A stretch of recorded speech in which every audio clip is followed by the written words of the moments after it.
Hello guys, कैसे आप सब लोग। उम्मीद करता आप अच्छे होंगे। काफ़ी लोगों का सवाल होता है कि मेरे फ्रिज के कंप्रेसर को 20 साल हो गए हैं और मेरे फ्रिज में गैस वगैरह की कोई समस्या नहीं है।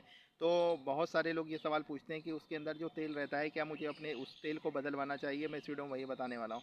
अगर बात करें तो बहुत सारे लोग ये जानने की इच्छा करते हैं कि उनके फ्रिज का जो कंप्रेसर होता है तो उसमें ऑयल वगैरह रहता है और फ्रिज काफ़ी साल पुराना हो जाता है, तो गैस वगैरह की समस्या तो नहीं होती, परंतु वो कहते हैं कि ऑयल वगैरह भी तो ख़त्म हो गया होगा उसमें।